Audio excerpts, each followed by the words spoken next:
Well, hello and welcome to the second part of the sessions that we have on workflow. We're looking in today's lesson about the form of workflow that is driven by time. And you can see that we're going to be building on a lot of material that we've already looked at. We're going to be touching on ideas of using views. We're going to be implementing and considering the use of SQL. We're going to be looking at the usage of business rules within inside the system to allow a user to control the way in which a business item flows through a process. And so we've got to think about our use of workflow on the basis of the time-based features. If you remember in the last lesson, we were looking at the idea that we've got two broad actors, two main actors within inside any business process. We have the user themselves who've logged on into CRM and they want to be able to drive forward the process. Well, they're obviously the main actor because they are going to be choosing and selecting and entering data into the screens and driving forward that process. But we know that many processes themselves actually rely on, if you like, the fourth dimension. So time is the fourth dimension because everything that we do within business is typically time critical, and you have to be able to deliver something on time. You have to be able to make sure that you've answered a customer question on time according to the service level agreement. And so much of what we'll be looking at in this lesson is looking at the time-based mechanisms, and especially these two interfaces to defining those rules. Now, I have to be careful here in saying that we're going to be looking at escalations and we're going to be looking at simple notifications, but they are in fact the same thing, the same mechanism that underlies that, but we just have two separate interfaces to the definition of those rules. And so we're going to be meeting and looking again at what goes on inside the workflow rules table and introducing the concept and the importance of the escalation table. All of this is really being done, although we're going to certainly go in and define for ourselves a simple notification and then later on an escalation rule. All of this is fine, being able to define this, but really the chief thing that I want you to get out of this lesson is understanding how it works inside CRM. So we'll be looking in the way in which the tables are referenced by the rules. We'll be looking in the logs to understand the mechanism that causes the rule to fire, and see if we can also generate a couple of errors in the way that we do this to show you how errors are surfaced within inside the system. Those errors may or may not be intentional as we go through. I'll leave you to decide those. But as part of our looking at the rules that we'll create, we'll understand the importance of views and look at the way in which escalation rules are structured. There's a number of different concepts here about what triggers the way in which they fire, and also the sense that rules can interact with other rules with the concept of succession and another idea which is called recursion, which we'll meet towards the end of session. So all of those we'll go through, and we'll be emphasizing all the way, if you like, implicitly, that this is a very useful tool. But we'll have to understand that this is taking place in a way that determines that there are limitations to the actions that escalation rules can carry out. All the way through, the discussions about the workflow rules that we've had so far, I've been talking about the idea of the scope of reference and the scope of effect. What can we reference as to the available information that I can check to determine whether or not the rule should fire, and then what can I change when I execute? And so those questions will, as we answer those, we'll see and understand the limitations of escalation and notification rules. But we are dealing with something that is all about the control of processes. And specifically in this lesson, we're thinking about quick notification and escalation rules. If I log on, which I've done here as the system administrator, and I just need to make sure I can go into the administration screens, I'm going to come now and have a look at the way in which the escalation rules are defined and controlled. We have come down into the administration advanced customization area, and we can see here that there's a workflow and escalation configuration screen. We were looking at the last lesson at how workflow can be controlled for those main entities within inside the system. These are all to do with the user control, the user-driven workflow. We're now considering the idea of the time-based information associated with escalation. And if I log on as another user, and here I'm going to log on as, I think, Brian Little,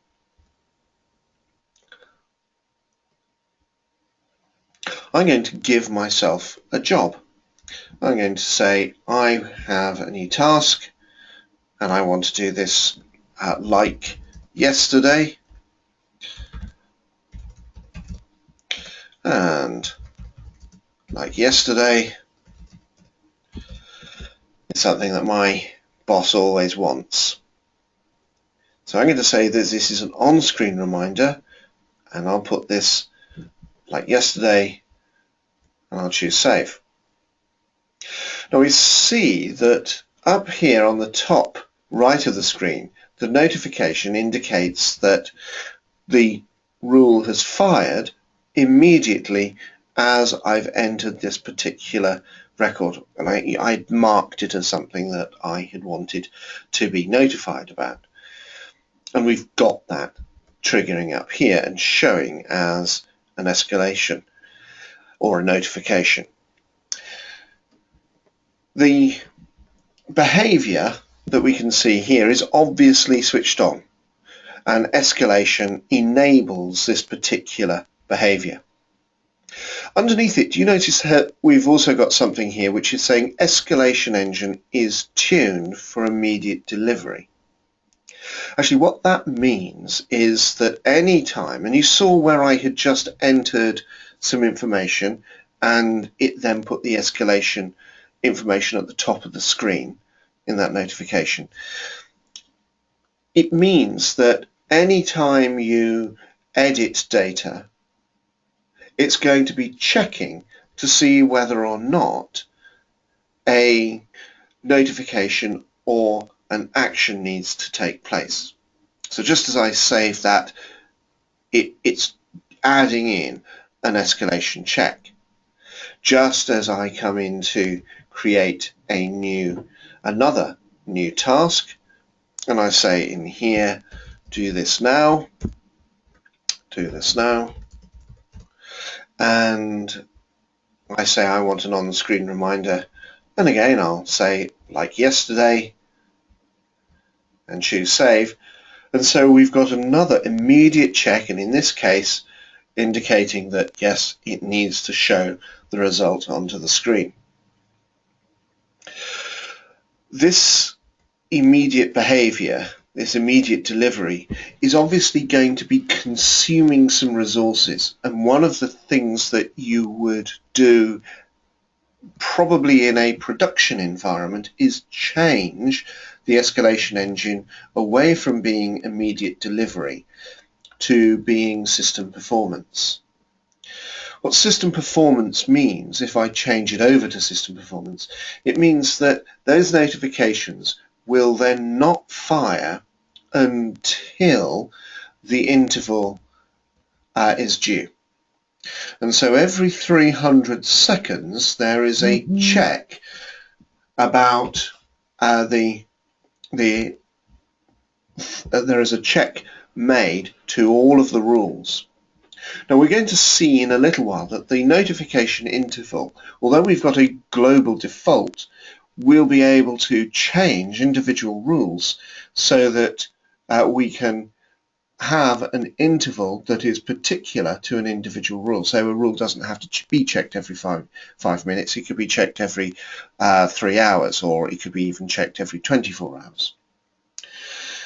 Well, that idea of the notification interval is important from a system performance perspective, because now what it means is that only after I've been using and working in here for 5 minutes will those rules be checked. It takes the pressure off insert and update intensive systems. So there's a lot of removed SQL statements as data is being saved.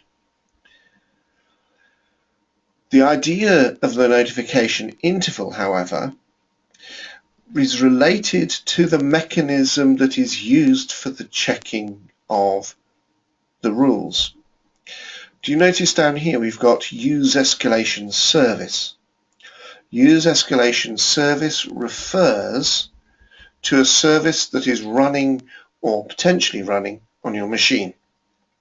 In my case, I don't actually run the escalation service normally because I don't have a need for 24/7 checking of business rules on my machine. So the escalation service is here to allow for the through the night checking of business rules to ensure that any escalations and emails and notifications that need to be sent out are done so as and when data falls into the correct conditions for that notification to be triggered. It is something that runs outside of CRM. If you're not using it or the escalation service is not started up, then if everyone logs out, then no escalation occurs. So escalation will only, if you're not using the escalation service will only operate while somebody is logged on into the system. This can have sometimes funny effects, because somebody could imagine myself logging off and everyone's logged off and the system has stopped running and fallen out of memory, and when we start up the system again and you log on for the first time, you could suddenly have a burst of emails or a burst of notifications taking place on the screen because they all fell due overnight, and it's only now when somebody comes into the system do they trigger and fire off. Now if you're firing off and firing out emails from the system, there are some things that we would need to do, because we want to be able to send an email out of the system. So you have here a notification email name and a notification email address.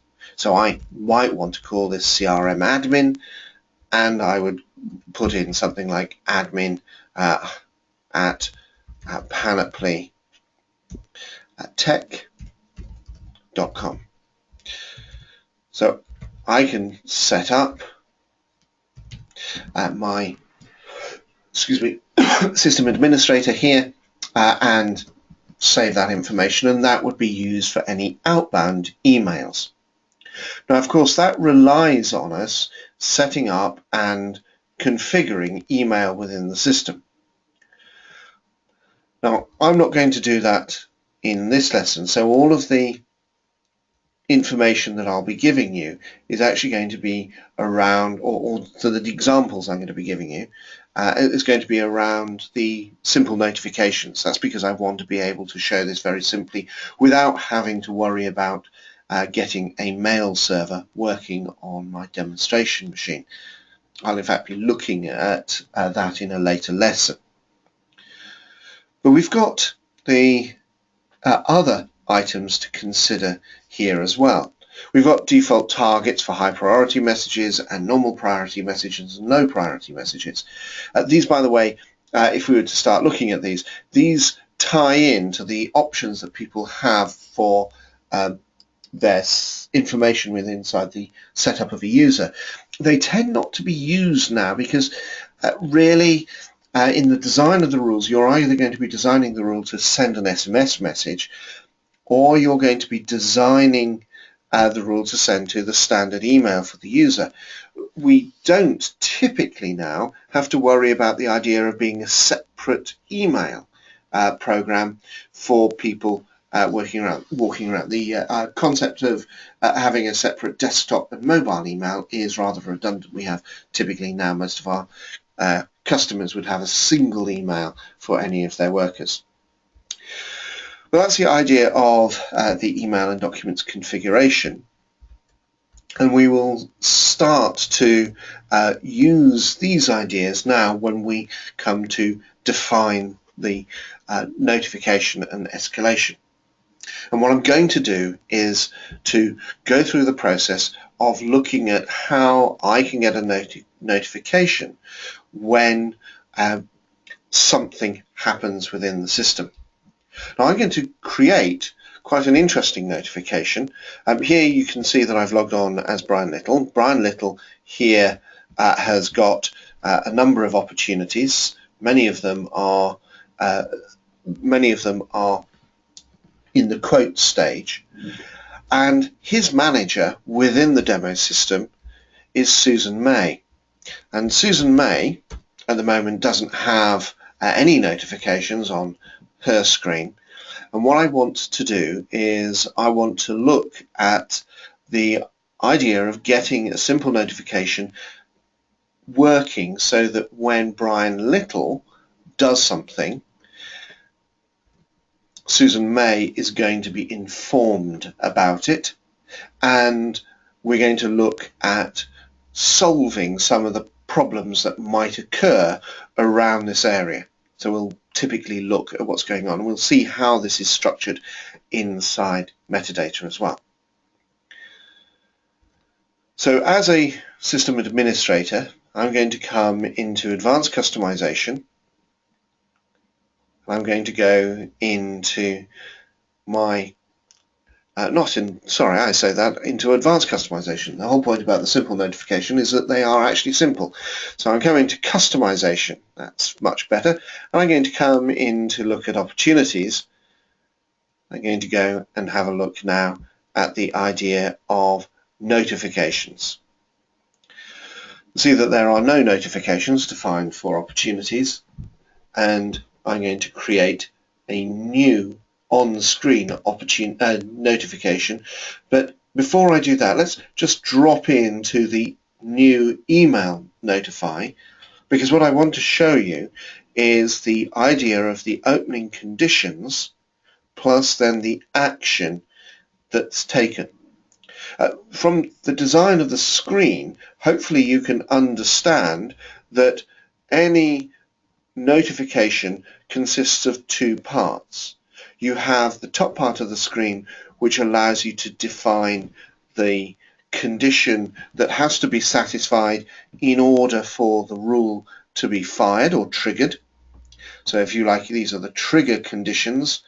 And then in the lower part of the screen, you'll see the definition of the action that is completed. So in this case, we would be able to start by giving this a name, and let's call this a new quote raised. And I can say that I'm interested in when the opportunity status is in progress, and the stage is now quoted or proposal submitted. So you can see the idea here is that we have got an AND condition, a logical AND, and both these need to be satisfied in order for the email to be sent out. And so we would go ahead and we would then define the email underneath, and this is the action that the rule is taking. Everything about the definition of this template is very much the same as if you were defining the email template or email inside another part of the interface. Now I'm not going to actually define my rule here. I'm going to define it instead within the new on-screen notification. So I will just repeat that and choose the fact that I'm interested in the opportunity stage being equal to be proposal submitted and the status being equal to in progress. So they're both an AND statement here. The next thing is to understand how we can build our message. If we look to existing messages that might be displayed here, you can see that we can put in information into the translation that is going to be used to present the message onto the screen. And by the way, what we're entering in here is actually, where it says a notification message, is a form of translation. So we know that because we know that prompts typically inside CRM are based on the translation table held inside custom_captions. If I go back into, as my system administrator, I can decide how I'm going to build this. So what I'm going to do is to choose to say, here we have in bold, we can create and say, we've got a new quote, close that bold, and then we can say what we've got the quote for. Now, it allows us to put the information from the opportunity description, and then I can say which company it's for, and I can put in the opportunity or company or person information that we need.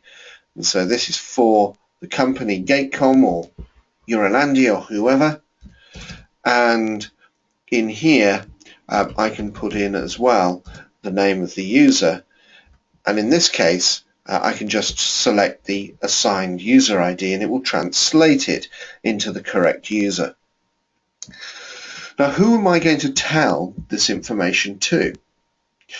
Well, I can, of course, put in a notification to a single named user. So I could look here and say, well, I need to tell Susan May. But if I did this, I would be setting this rule for all opportunities, but I don't want to do this for all opportunities because, of course, Susan May isn't the only manager. There may well be different geographical managers who have other people reporting to them. So it's not hard coding the name that I want to do in this circumstance. I want to use a variable, and here we've got some system variables that allow us to do this. So I could assign and notify the existing account manager for the opportunity or for the company, or interestingly we can see here the users forecasting reports to option, which of course in this case would mean that it would be whoever Brian Little reported their forecasts in up to within the line management, and that in this case is actually Susan May. So I've chosen this option and we can see that the rule is enabled, so when it's saved it will be checked or it will become eligible for checking. Now, just a note about enabling of rules. Enabling of rules is a very useful thing because it allows us to selectively turn off the execution of individual notifications to allow you to investigate if they are starting to clash or interact in an undesired way. But anyway, let's save this, and what I can do now is to make sure that I've logged on and logged off as Brian Little, but more importantly now I'm going to log on and log off as my user, Susan May. Now, one of the things that you've seen here suddenly is that Susan May has got a lot of notifications suddenly appearing at the top of her screen. The notifications proudly announce what looks like gibberish, where we've got a series of messages saying escalations 10177. So this is a typical error that you might find. Now, this is a deliberate mistake, because what I've done is I'm actually using here in Susan May a North American salesperson using the language set for US English, but my system administrator, like me, is a Limey, and so has used UK English as their core language, and that's the base language for the application. Now, if I just copy that escalation translation code, I can go off into customization, go into translations, and I can look for the caption code that is represented. And you'll see that I can now come in here, find my translation, I can click edit, and I can basically copy from one translation box into another, save this, and my user now, if we repeat and log off, so if I close, I find myself logging off and logging back on,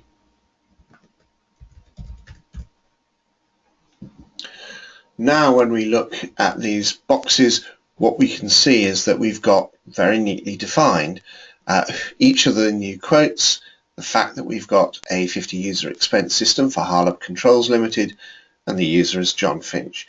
So this is all very elegant. It allows us to look at any of these bits of information and see a meaningful message. And I hope you agree with me. That's actually, that was a very easy thing to be able to set up. Now I'm going to come back and start looking in the database now, but before I step away from simply the interface which is used to define this and start looking in the database, does anyone have any questions? I suspect everyone who's on the course should feel comfortable with that, as that's a relatively straightforward process that we've accomplished. But let's assume that you are comfortable with that. Let's go into the database and see what's going on. If I switch across and I now close that and go into my database, just choose to log on, and while that's logging on I just need to check something about our presentation. That's all good, and in here we've got our Management Studio open, and I'm going to connect and use my database as I normally do, which in my case, my instance is called CRM 7.3, and I want to have a look down in the workflow tables. So I'm going to say select star from workflow rules, and we'll see that there are a lot of different workflow rules, and you'll notice that there are different workflow rule types. Well, if I narrow down my list of 99 rows, as there are now, to where I'm saying I'm interested in the workflow rule type, and say that these have to be time-based rules, what we'll find is now within the system there are some 30, in my system there are 30 time-based rules, and as we look down through the material, what we'll see is that our new quote raised has been included. So we've got our workflow rule table being based on a particular view with an SQL clause. We'll be exploring that in some depth. But what I wanted to show you is that in here, all rules that are time-based are expressed as the same type. The only difference is, as a system administrator, I come into customization opportunity and into the notifications, and where I've defined it here, I've created my escalation rule using the notification interface. It's held in exactly the same place than if I had gone into the advanced customization area and gone into escalation and defined here the escalation rule without any help of a simplified screen. We'll be developing that idea as we go through. One of the things, though, I need to point out to you is that nearly all the time escalation rules are based on views. And we can see that inside the database where it's referencing the particular workflow table. Whether we're dealing with a relatively simple view like V communication, or whether we are dealing with a more complex view like V notification opportunity, we still nevertheless are using a view. And if we look at something like our opportunity views and we look down to the V notification opportunity, we can see that in this case much of what's going on is that we are joining here with other tables to bring data together. You'll notice as well that there is a reference to a table called the escalations table. Now, the big advantage of when we are working with a view is, of course, a view can contain where clauses, and those where clauses can limit the data that is then examined and accessed. And this has the advantage to us as developers because we can know that we can reduce the amount of checks that need to be take place according to our trigger clause. The trigger clause, if you like, can be passed into some of the some of the predicates of the view. So if the view is already selecting information, we don't have to worry about that. Now, notifications don't give you the option of defining your own view, only full escalation rules, but the idea is the same. So we have a view, and in the case of what I'm doing here, I say select star from V notification opportunity, and what we see, these are all the different opportunities. And if we narrow this down a little bit to looking at a particular field, we can see that there is a field that is useful within the escalation fields as to the escalation date time. So I can say where escalation date time is not null. And we've changed from being 180 rows to only 19 rows. And of course some of those will be easily understood as belonging to Susan May, 11 there, and we've got another 2 here, and in fact, as so on and so on, we've got other other escalations due in this case. So other people will see other things which are using the escalation table. So very often notifications are using the escalations table. We'll see that in some of the other discussions. They're discussed in some of the other general lessons on notifications and the use of timings. But anything that we do is going to pass through the logs. So as the rules are referenced, we're going to see first of all the rules being checked, as in which rules do I need to execute, and then we will see the individual rules executing the behavior. Now, in order to see this, the simplest thing is to go into the logs, And if I look to my system administration screen and go into administration and then into system logging, I can control exactly what's logged. And you can notice there I've got, at the moment, SQL logging level is set to be error only. Well, I just need to change it to all queries over the threshold. This is going to give me a lot of information and show as and when the escalation rules are firing.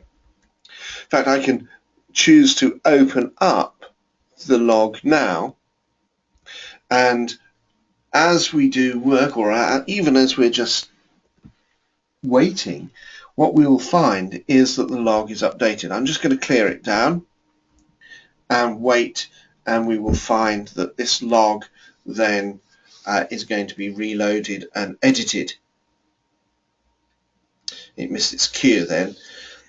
Anyway, so while I'm waiting for something to happen there, I can come back into the discussion. We'll see that the logs are maintained, and another place that we can look at behavior of the interface is to look at the system admin flag. Now, the system admin flag does contain some information about escalation rules. You can see that it lists the escalation rules with a time. Now, that timing is saying up to now, this is how long any of the execution of these rules will take. And so as different rules are executed, more and more statistics are built up by CRM until it starts to write out those examples on this particular page. Inside my log, I've not done any work directly in the product. What we can see, however, is just one of the standard little pulses that are fired by the server. Here, in this case, is just the keep alive, not keep alive, the activity record, proving that this person is still within the system and is still a current user. Back though, we're going to go, and in a moment we'll have a look at the idea of the tracking information and the way in which those logs are working. Now, we've defined our simple notification. We did that earlier on, and I showed you that now the alerts are displaying very neatly on Susan May's screen. We're going to look a little bit more about how those notifications are constructed. So this is where we come back into the database and start looking at the rule that we had. The rule consists of two areas. Remember when we looked at the notification in the interface and we saw that there was a condition and then an action? Well, actually, within the definition of the trigger mechanism, there's going to be mention of the table or the view and then the where clause. And so here we can start to imagine the rule is doing this. Select star from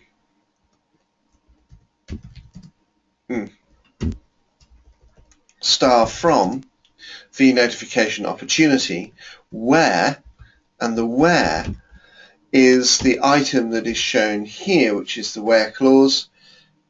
And if I pick that up and paste that in,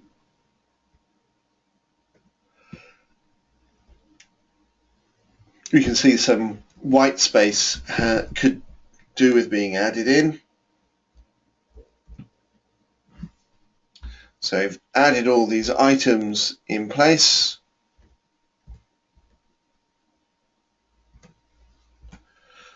And this is how, in this particular case, the basis of the trigger. Now, one of the things that we'll notice is that there are some special signatures, hash or symbols, hash U and hash T. So what do they mean? Well, they actually allow us to relate what's going on inside the database to what's going on inside the interface. The thing about the the time-based rules is that they don't get fired typically within the context of an HTTP request response cycle. If you remember, we've talked a lot about those in the context of typically the scope of reference. Well, the scope of reference within Sage CRM for an escalation rule or for a full either for an escalation rule or for a simple notification, those two mechanisms will both want to look at context and use context in order to establish what can be passed in as these merge symbols. Hash U stands for the user and hash T for the time.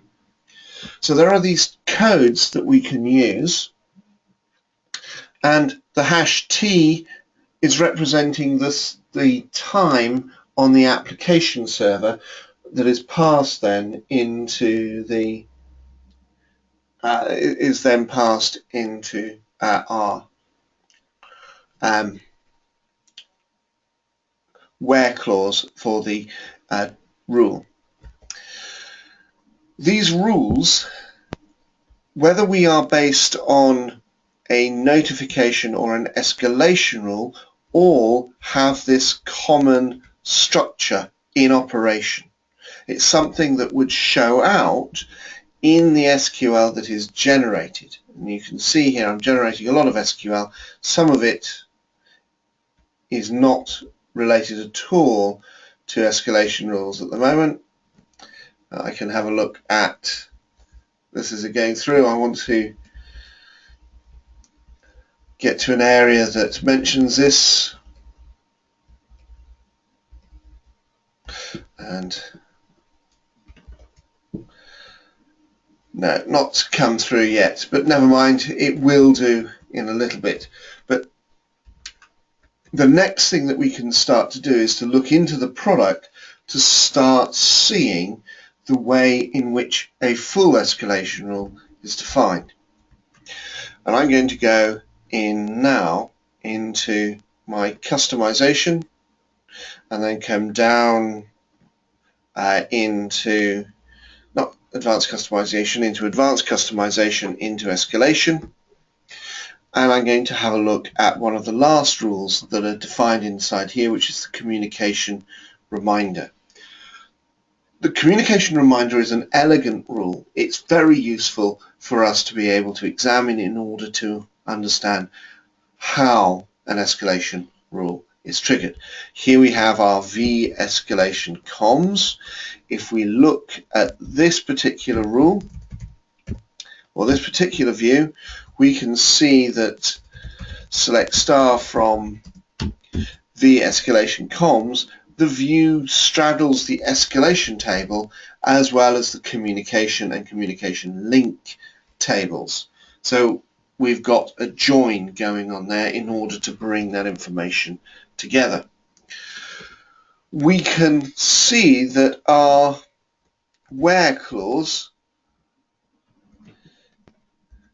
has been defined as something called a trigger clause. And we can put this in ourselves,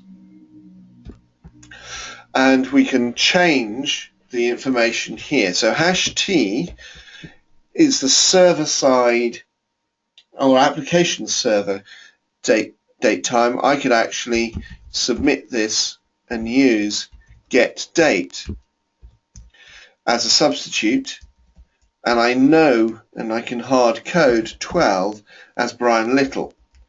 So now, as I look at this, we can see that there are in fact 2 notifications for Brian Little.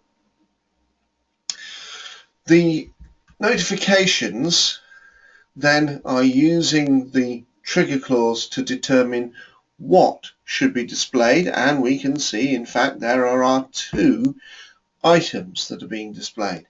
So this is all about SQL finding the data and causing data to be displayed on the screen. We'll come back and look in detail at the moment on the trigger clause, because there's quite a lot to think about in terms of how we exactly control when something needs to fire. We've looked at the concept of the hash codes. Tends to be much more that it is the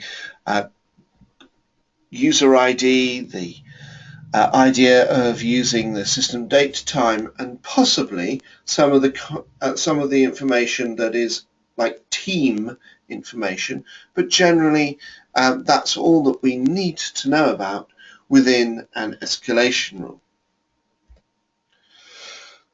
But an escalation rule is not like a standard rule within inside the workflow that you might have built within inside a entity in CRM. The way in which our entities work is a bit like non-stick, or I should say sticky or grip mats. And let me come back onto that analogy again. I want to be absolutely clear. We're using escalation rules in a particular context. If we think about the way in which we come on to using CRM normally, if we're using our rules like, we come into an opportunity and create a new opportunity, we are issuing an HTTP request response. So there's an HTTP request response cycle going on. So many of our business rules are in that process of HTTP request response. If we think about a escalation rule, there is no HTTP request response. It's just firing inside the server. So context is everything. We do not have that initial HTTP request. We cannot respond. So that means there are some action types which just don't make any sense within inside an escalation rule. So although we can set column values, because that's something that a database can do, we can do a update statement. What we can't do with inside CRM is we can't create a task, create an opportunity. We can't do any of those actions because they're all about generating an interface into the screens. So create task, create opportunity, these follow-up actions with inside workflow, they create a screen. And that doesn't make any sense for an escalation rule. Now, sometimes people get quite upset about this. If we look at the definition of escalation rules and we look here, you can see that we've got the ability to, inside this screen, it looks like we're defining a workflow rule, which of course we are, and there's a .NET and an ASP possibility. You cannot use those with an escalation rule. These fields don't make any sense. They really shouldn't be there. However, they are there. So what do we do? Well, they shouldn't be there. You can't use them in the context when the rule is an escalation rule. And that's because we don't have an HTTP request. Now, I want to pause there because that's usually at the point where somebody howls and lets out a question towards me. But does anyone have that?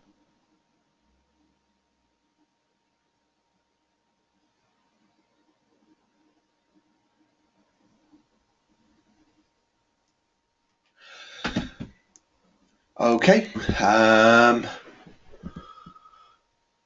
No one is shouting out, so I'm assuming that people can hear me. Okay, well that's good. So we know about we can understand that certain actions will be available within the context of different rules, and escalation rules, because they're taking place in the server, they obviously are more constrained than other rules. But that doesn't stop us not being able to do very clever things with them. We can do very, very clever things. If we go back to an escalation rule, escalation rules, of course, stand for notification rules as well. It's the same mechanism. We basically have this idea that there is going to be a trigger mechanism. When data matches a particular criteria, that's when we do something. In the case of our database, we can see that this maps to the idea that 2 rows, in this case, are going to be returned.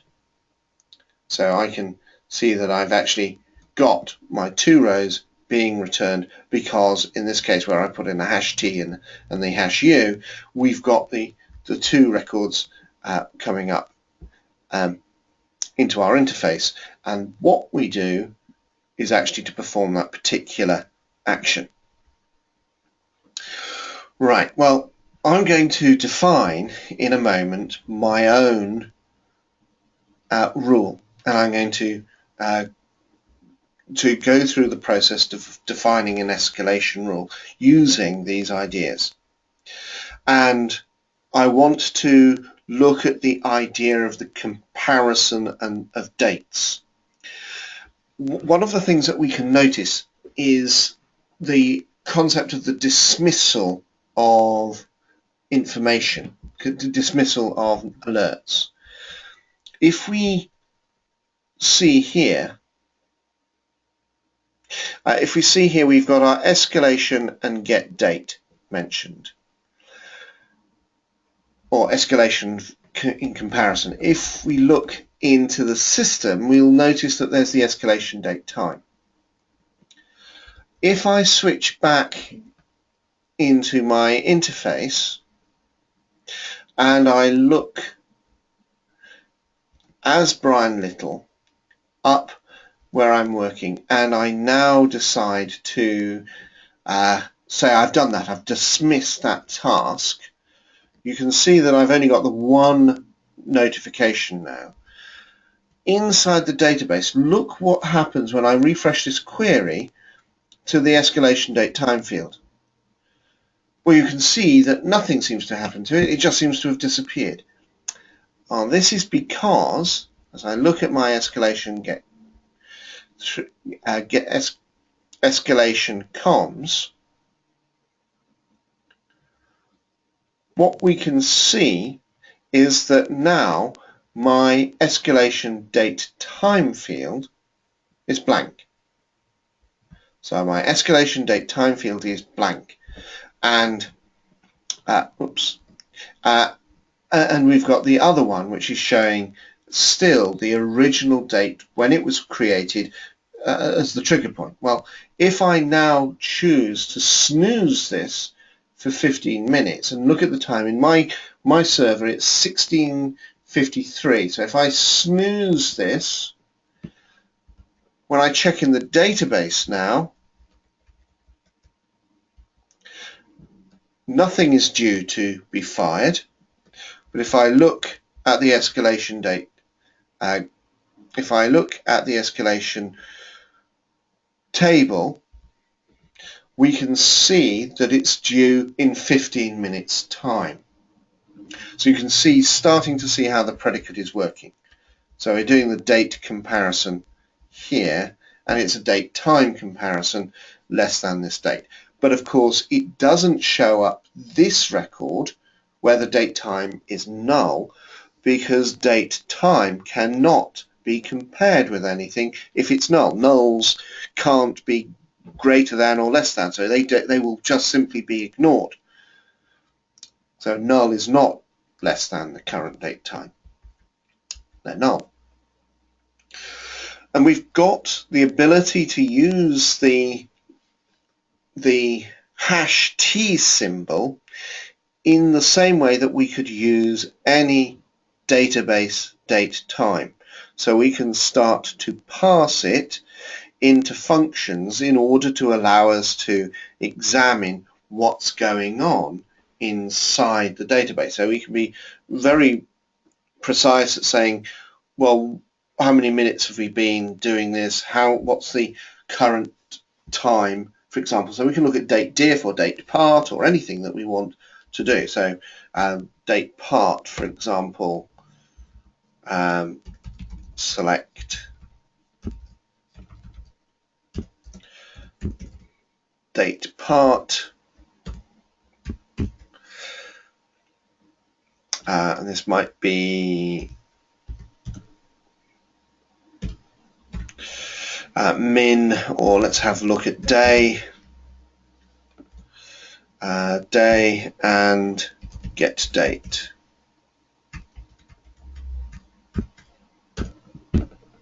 And you can see that we're in day 9 because that is actually, we're on the 9th of September. And if we have another date part like hour, I should be able to see that we're on 16. So we've got the ability to look and examine exactly when, which day we're in, which week we're in. We can even examine which hour we're in of the day.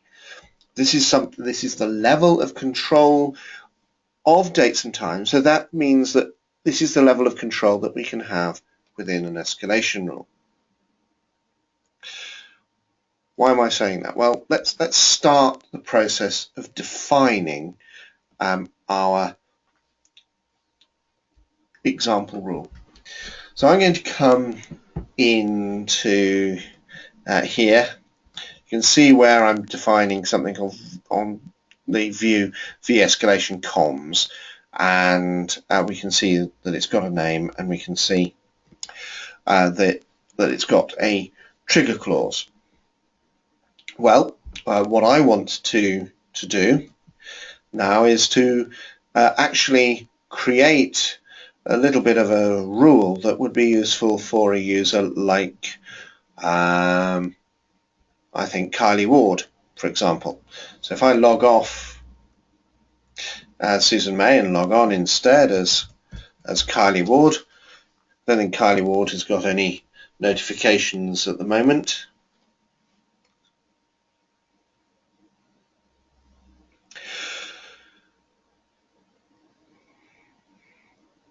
And while that's starting and that's doing that, I am going to go into, oh, there we are. I think what has happened there, here's a timeout.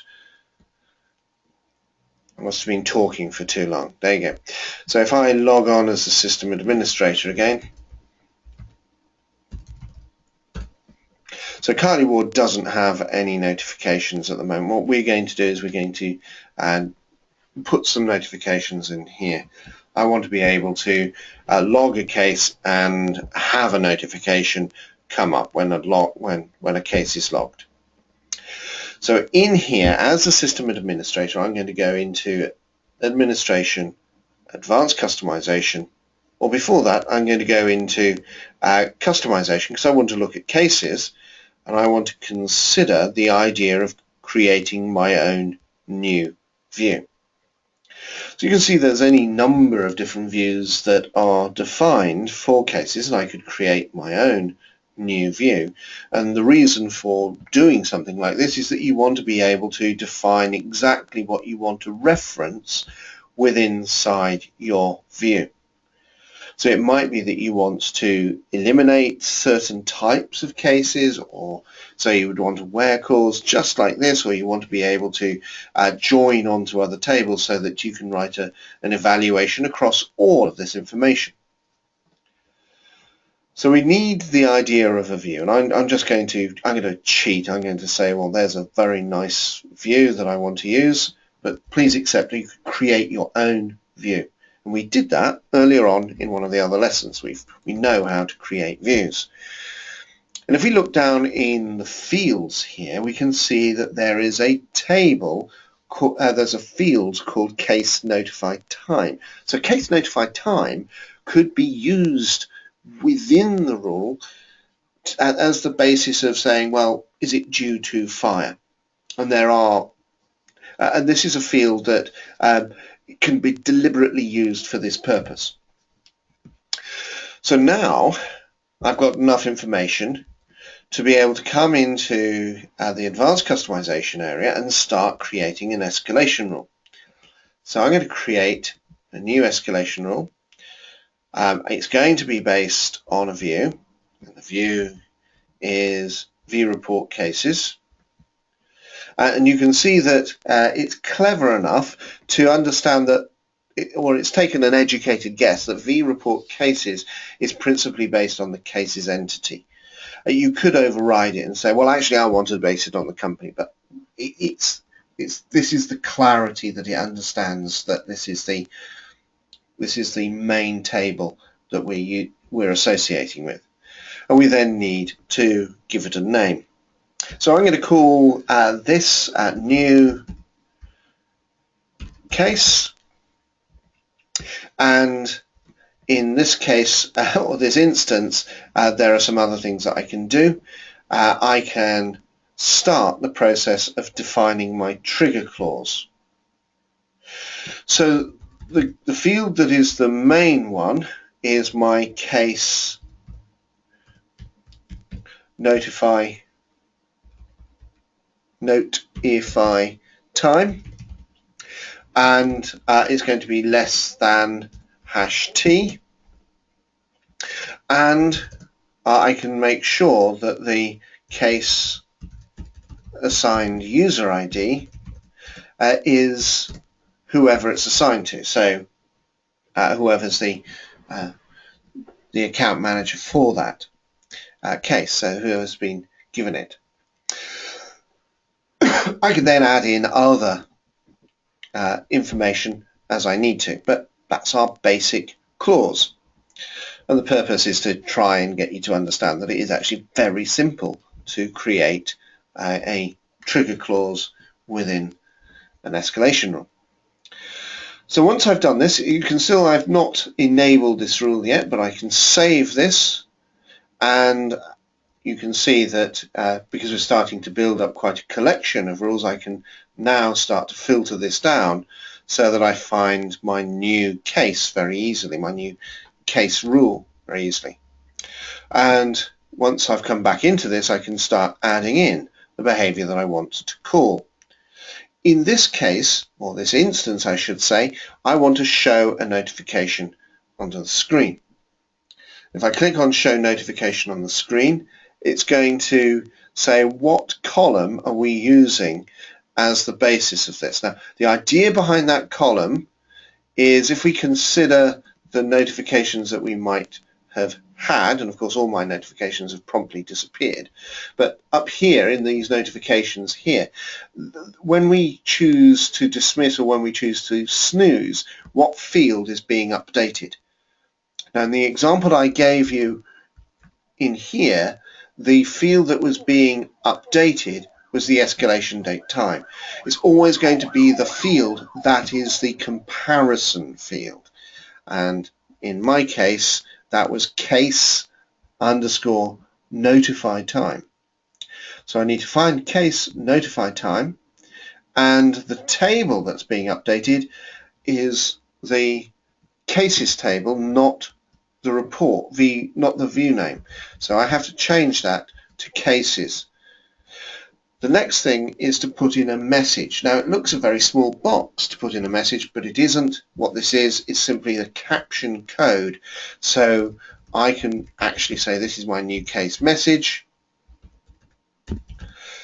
I can choose save, and I have a choice here. I can either go into the translation area and look for new case message, or I can simply come into here again, and you'll find that there's a little asterisk, which if I click on this, it opens up where I can start to build the message that I want to display. And so in this case, I can say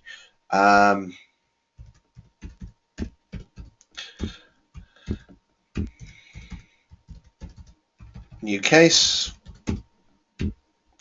This is being very silly here, of course, by putting in the marquee. I don't think it'll work actually. I think it will ignore that, but I can say new case, and then I can put in hash comp underscore name and hash case underscore description. So I fill in the information here, and I'll just close that marquee tab. I shouldn't be using marquee at all. It's such a bad HTML tag completely illegal. Well, not illegal, but not supported by anyone really. But there's case, and I choose save, and I can now enable my rule. And if we log off and log back on as Kylie Ward, we should see this in operation. Only we won't, because there is no data that matches that criteria. One of the things that we'll see is if I go into select star from cases, or actually case notify time, what we will find is that there is simply there's no field with a case notified time. It's null. So again, this is what I was saying. You can't compare anything with a null field, so therefore nothing will be selected within the criteria that I chose. Consequently, this is an example of where we actually have to, if we're going to have escalations, we have to design escalations into the processes that we're working. So I've actually got a workflow for cases, so why don't I make sure that as a new case is entered, a notified time is set so that we can see, we can do this. Now, if I go as a system administrator off to the advanced customization area workflow, and I come down into my case workflow, I can edit my workflow and start changing the new case workflow rule. Within here, I can click New to say that I want to set a column value for the field notified time, and I'm going to set this to be 0. So this is something that we covered in the last lesson. So you know that by putting 0 into the date time field, I'm setting it to be the current date time. So it's a 0 offset. So I've put a value in here, and I'm going to make this to be a hidden field, so no one knows that I'm actually doing this. It just is setting it, and I choose save. The whole rule can be saved again, and I can activate this workflow.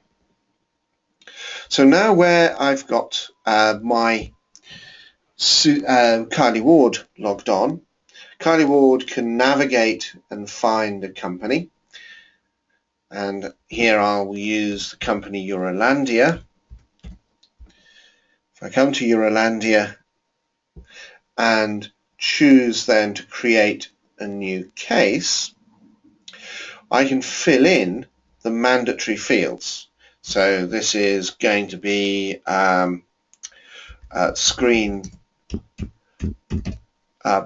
blacks out every 5 minutes,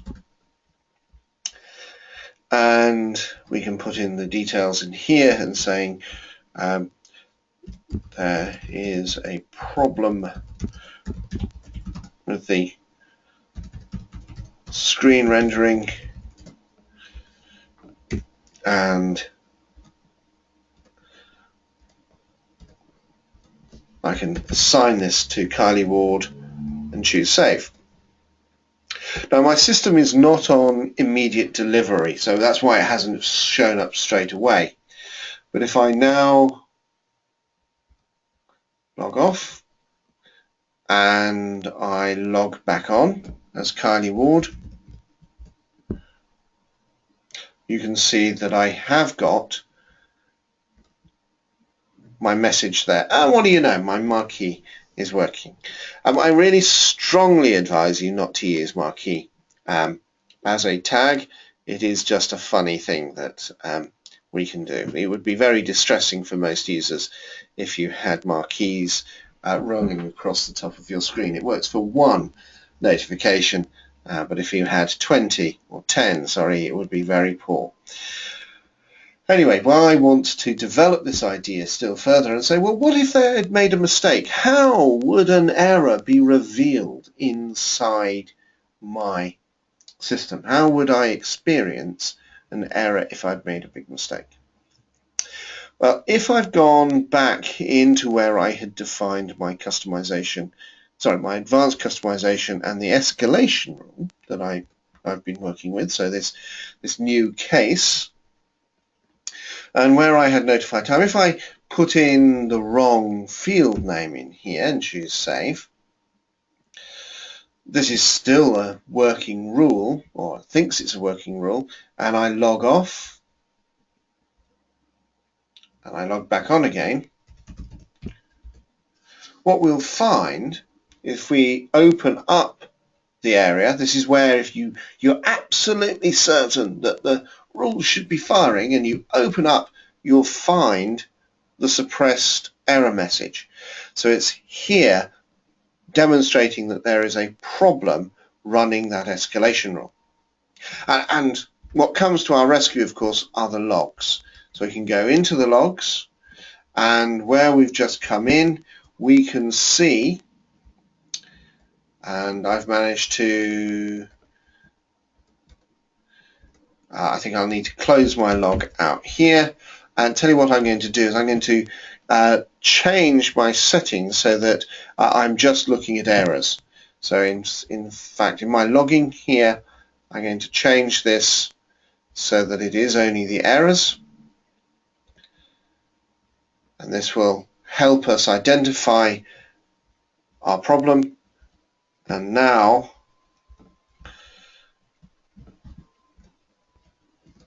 let's clear that out. If I close that, open that, let's see if no error has occurred. I'm going to have to log off again because it hasn't updated, of course, her screen, so it didn't actually generate the interface problem. We can see the problem in here. We can see that we've got our log problem. And so this is actually showing us the way in which it generates the SQL.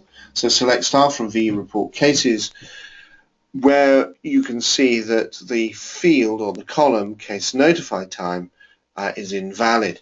That allows us to track back within the definition of the rule. That tells us that it's back where we had our escalation definition.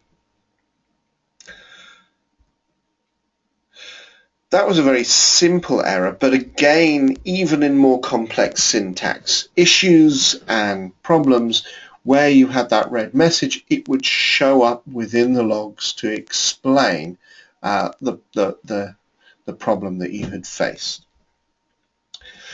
Okay, so we now have some working workflow rules, and we can develop this idea. I've explained the idea of the notification action, and explain the way in which the notified time is being used by this, and the way in which we're comparing the field.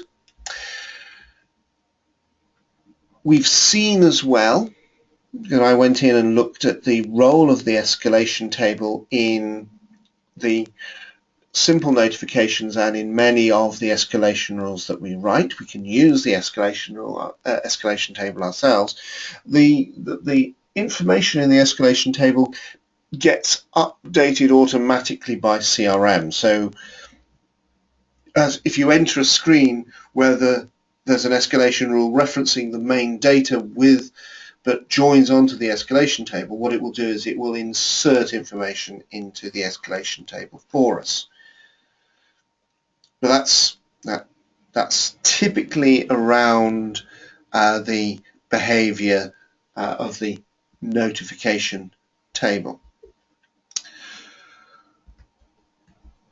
All that I've done so far in looking at these different types of escalation rules has been very simple. I've been working with screen messages.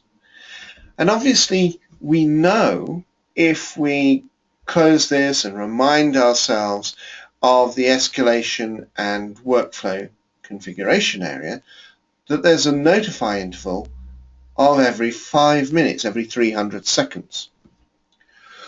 Well, you probably work out, or you'd probably be quite comfortable with the idea that what's going to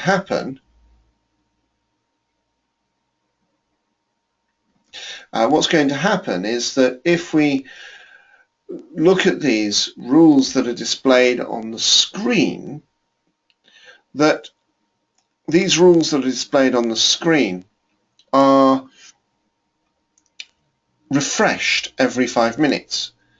But refreshing messages onto the screen, or as you move through the system and they are refreshed, that's frankly no skin off anyone's nose.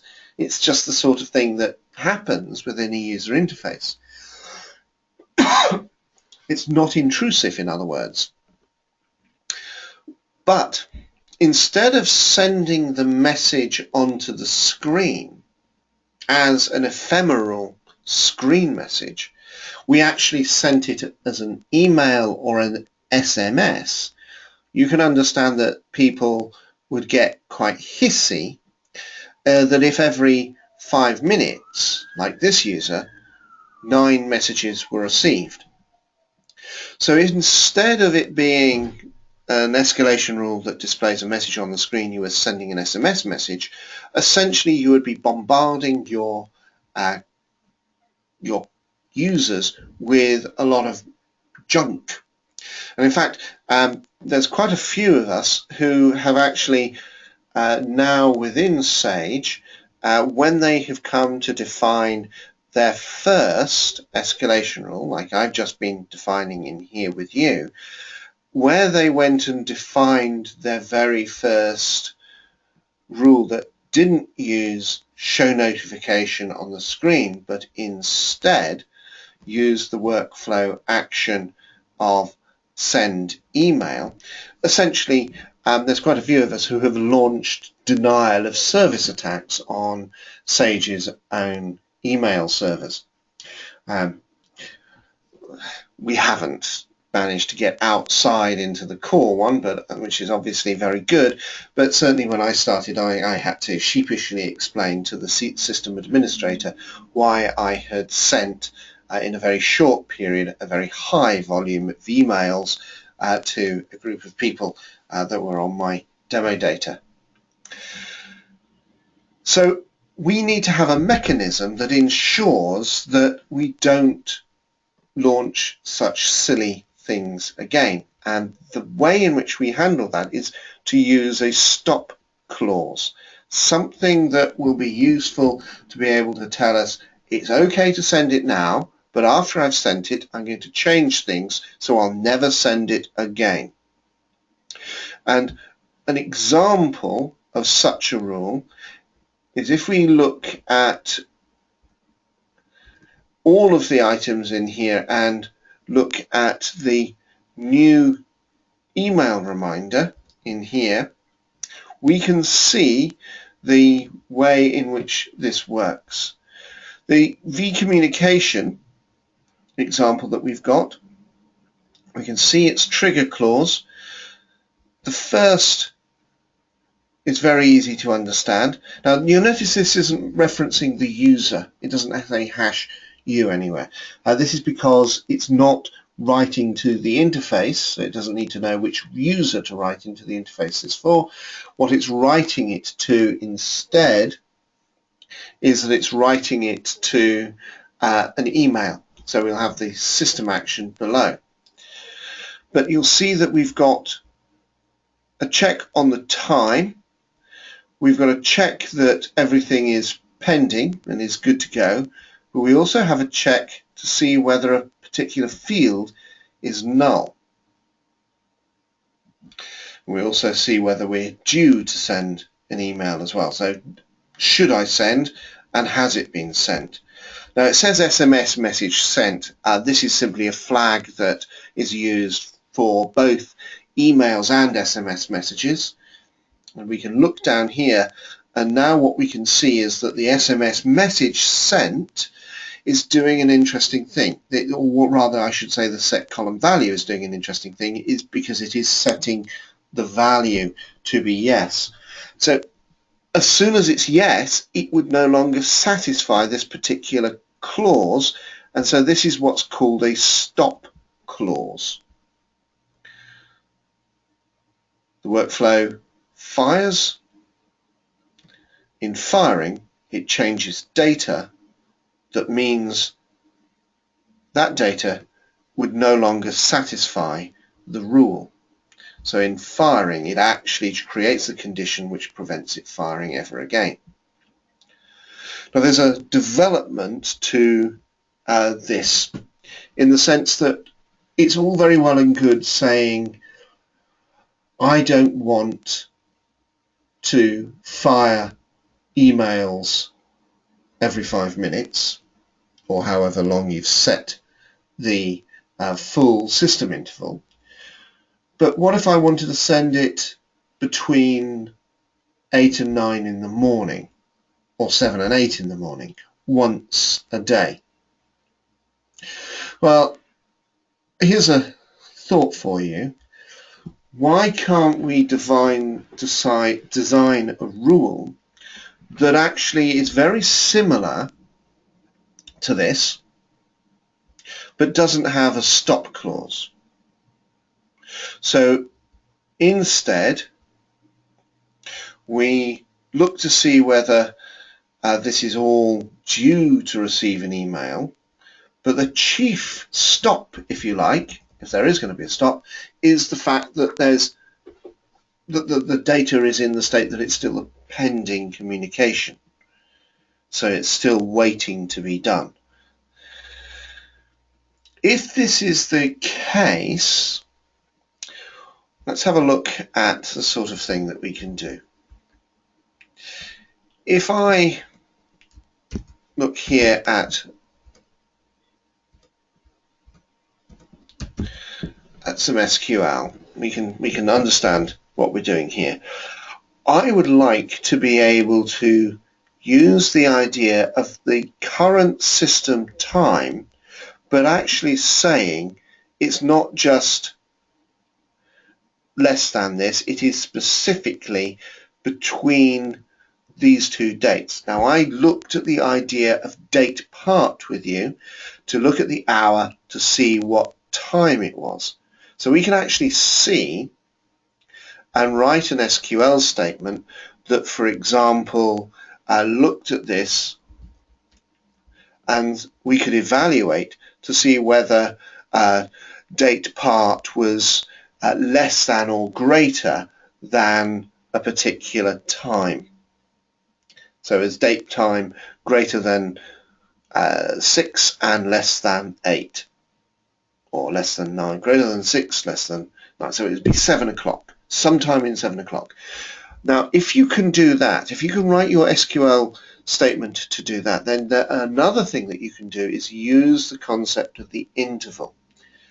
The interval changes the firing frequency of this one rule. And it adds in an extra bit of information which is checked as the rule is fired, because you've got this field called the next run time. And if you've put an interval in there, it will change the value of the next run time for the workflow rule. So that workflow rule will only be checked, whatever. Now you define those intervals in minutes. So you could theoretically put 1440 in there, and that would become a rule that only fired once a day. And you can even fine-tune it to that it fires exactly between 6 and 7 in the morning, or 7 and 8 in the morning, when no one's in the system, but you want to be able to resend and redo a particular piece of behavior. So you've got that ability to check when exactly you want things to fire, and that is another way of moderating exactly when you send emails out from the system. You could say, I want to do it only on a daily basis, rather than simply using a stop clause to fire it once. Okay, now I saw some questions had come in, so I want to see if I can look at those. And there was a question about, can we use user-defined functions from within the escalation rule? it may be possible, but you have to be, it may be, yes, I suspect it's going to be a little bit tricky. I know I've written recently about using user-defined functions in the database. I haven't used them myself inside the escalation behavior. So there's a possibility, but I don't know. I would have to be a little bit cautious because, of course, any SQL that is generated from within it, CRM, gets changed. So if you were going to do something, it would have to be relatively straightforward and it wouldn't be a terribly complex item. Okay, so certainly you've got you've got some option to be able to do that, but it depends on the function that you're defining or the item that you're defining. Okay, let's keep going. This is about the last thing that I want to mention before any other questions that come in, and this is the idea of succession and recursion. And again, we've met, of course, the concept of changing data when an escalation rule fires. So it can insert something, it can make an alteration, and of course you can actually fire actions like the execute SQL statements. There's a workflow action which allows you to do that. So you can do a very powerful range of change inside an escalation rule. But of course you're changing a wide range of data potentially. So rule A fires, and you could create the data, change data so that it causes rule B to be eligible to fire, which changes data when it fires that causes rule C to fire, which changes data which causes rule A to fire. You can actually have here succession, and you can have recursion as well. Succession is fine, and proper succession will progress until the data is stable. Recursion is problematic because it is possible to get yourself into a loop, which is very difficult to be able to handle. So you just have to be aware of the fact that recursion will typically show up as the system grinds to a halt, and you would have to get used to the idea of selectively disabling rules in order to investigate that change. And if I go into where I've got the system admin flag here and I run that, you can see that I've managed to lose, because I logged out, it hasn't picked up, it hasn't repolled and got the information for the current firing of the escalation rules. That's a shame. But in that screen, it can give you a hint if you're running a system against a large system where a lot of people are using it and it's suddenly grinding to a halt. It can give you a clue as to which rules are caught up in a delay as a lot of items are being processed. Succession good, recursion bad. Okay, now we've covered here a lot of information, and I just want to now open to general questioning if anyone's got any concerns.